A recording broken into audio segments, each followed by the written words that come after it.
Welcome to Everyday Decoding. This is part 3 of analytic function video series in SQL Server. In this tutorial, we are discuss first value function in SQL Server. Basically, first value function is the analytic function in SQL Server.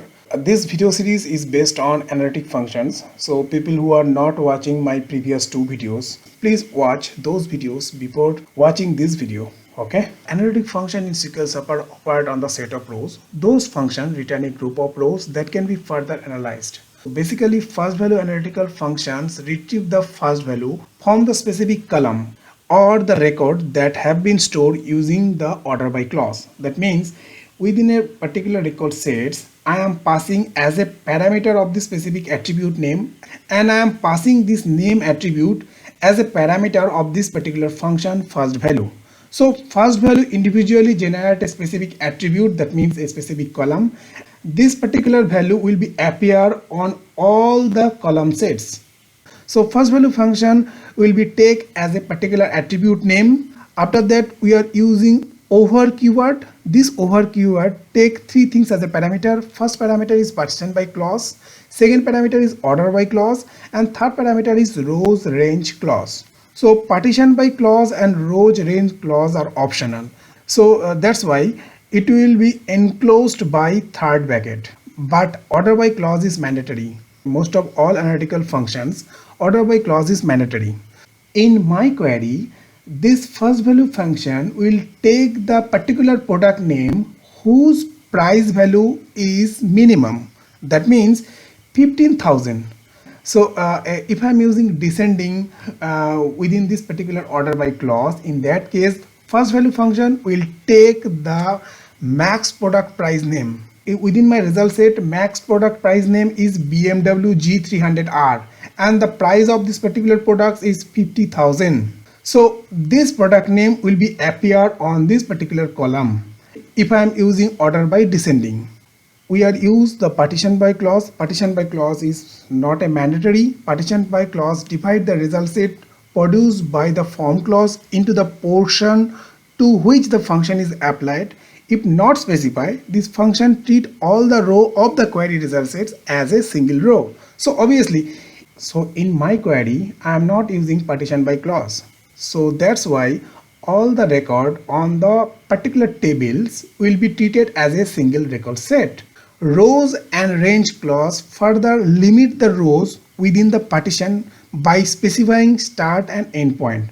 What is the rows and range clause? What is the partition by clause? I will explain on those things in my SQL Server window. So I just close my PowerPoint presentations and I'm go to my SQL Server window.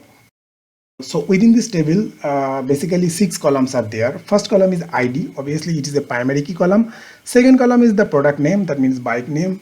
Third column is the manufacturer of this bike, and fourth column name is the year in which those bikes are launched, and fifth column name are the prices of these particular bikes, and the sixth column name is the type of bike.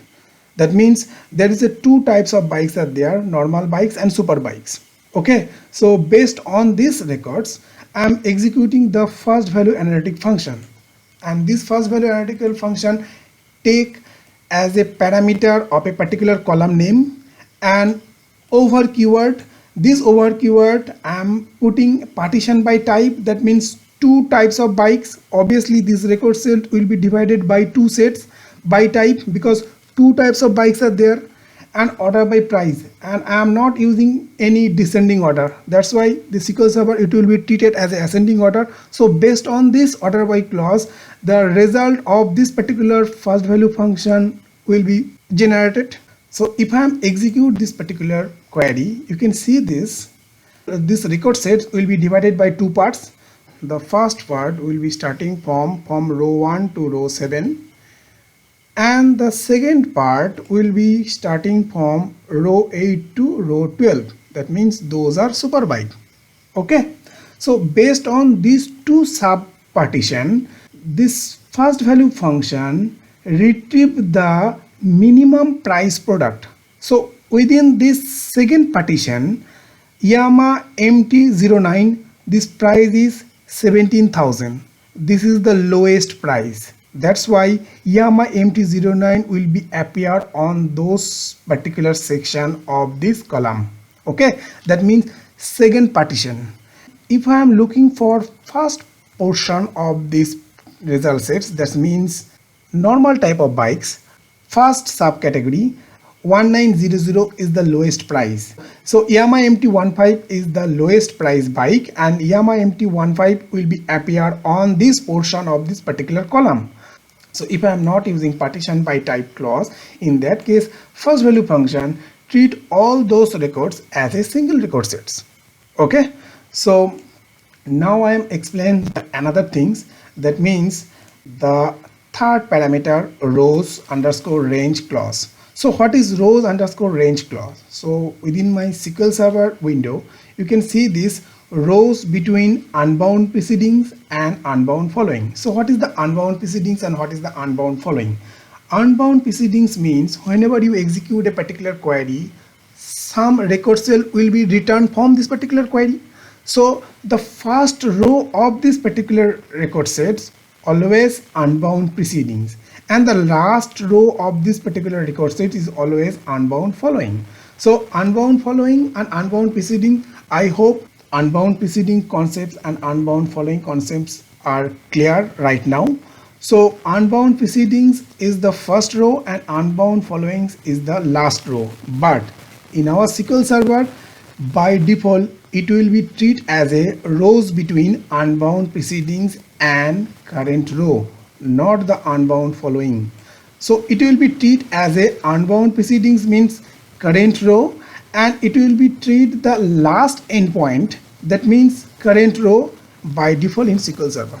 Okay, so if I am specify these rows between unbound precedings and unbound following, that means I will tell SQL Server that please as a start position of first row and the last position of this particular record sets, that means row number 12. So what is the difference between rows and range? The rows always take all duplicate value each and individual single entity. Okay, that means if I have a same price product, it will be treated as a single entity, it will be treated as a single entity in that case of row. So in the case of rows clause, all duplicate column will be treated as an individual entity. Okay, so same price product, that means duplicate values. So in the case of rows attribute, the duplicate price value, obviously I'm using in that case order by price, so duplicate price value individually treat as a single entity. Okay, and if I'm using a range clause, in that case it will be treated as a all duplicate value as a single attribute. That means 20,000s, those are not a distinct entity, it will be treated as a single entity if I am using a range clause. Okay, so basically rows and range clause used to define for the start position and end position of the particular record sets, that means rows. So I hope you have cleared all those doubts in your minds. So thank you for watching this video. If you have any suggestion regarding this video, if you are like this video, please subscribe my YouTube channel. That's it for today. Have a good day.